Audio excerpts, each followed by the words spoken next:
guys, Jamie from Heartfelt Horsemanship here. I have Naomi and Danny doing a passenger lesson in the arena today. So the value of doing a passenger lesson is to be able to have time to know that you have an independent seat. So what I mean by that is if your horse goes one way, you're going to follow with them too, and your body's actually going to take over, and it becomes a unconscious competence act to correct your seat and to move with the horse.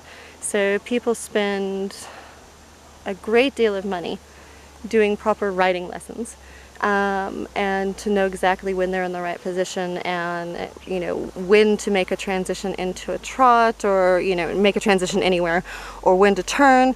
And the value of being able to do a passenger lesson is your body starts developing muscle memory. If we do passenger lessons often enough, is your body develops a muscle memory.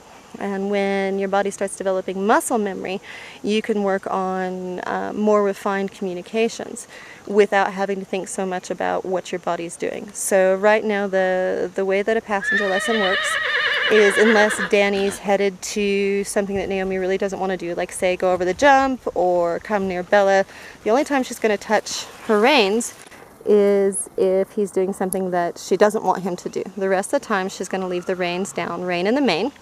So that way Danny can work on self-carriage. That's the other value of doing a passenger lesson, is self-carriage.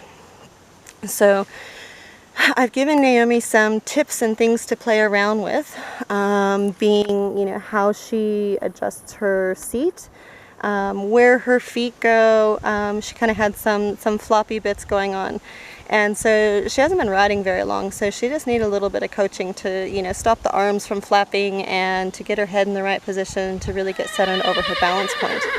So now that I've given her some ideas on how to find her best point of balance trotting around on Danny here, she's just out here letting Danny cruise around, and she's playing with, how to make her spine lengthen, how deep to sit down on her pockets, to remember to drop her ankles below the level of the stirrup, to put her head in a proper position.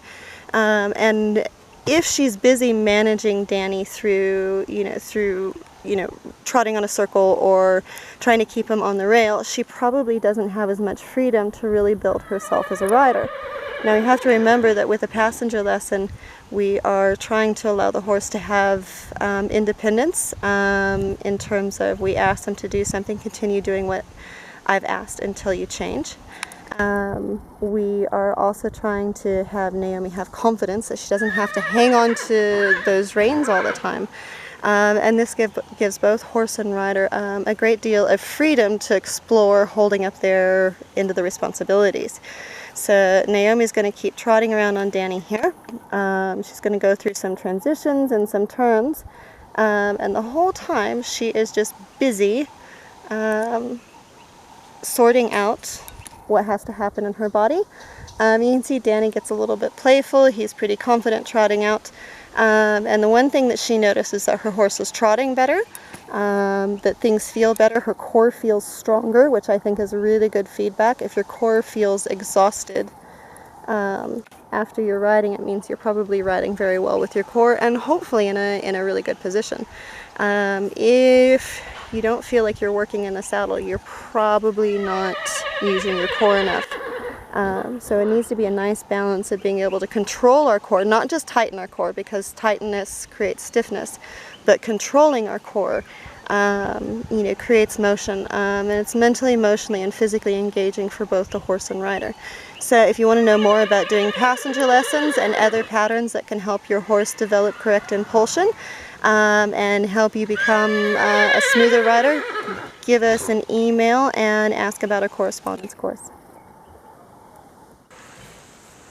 Okay, Danny and Naomi are working on a passenger lesson. And Danny looks forward to his lessons every time the kids come every week. And he's been such a great teacher for all of our students. He's a pretty well-behaved guy, but he's kind of always had a problem where his steering gets sticky, and sometimes he's, like a kind of, the word people will use is stubborn. He just really tests riders, and it makes it a wonderful learning experience. So we choose to use him often for this. Right now, Naomi is learning how to be a good passenger, and a good passenger doesn't micromanage. A good passenger leaves her reins alone, allows the horse to go pretty much wherever they want to, unless she feels that Danny's going to do something that is not desirable, and then she'll just pick up her rein and do a one rein stop. This is Miss Naomi on Danny. We've just done sort of some minor seat adjustments on her, and her and Danny are doing a passenger lesson. So when you can trust your horse to maintain gait, you get to work on your seat. So as you're going through the patterns in our correspondence course program, you're going to come up to a suggestion for doing a passenger lesson. So a passenger lesson is pretty much you leave the reins alone and the horse goes wherever they want to, and the benefit of this is your horse gets to move and you get to learn to trust your horse, but you also have time to adjust your riding in a way that's fairly passive, and it's not too taxing on either one of you, and most of the time it's quite a bit of fun. If you'd like more information about our course, send us an email and I'm happy to help you.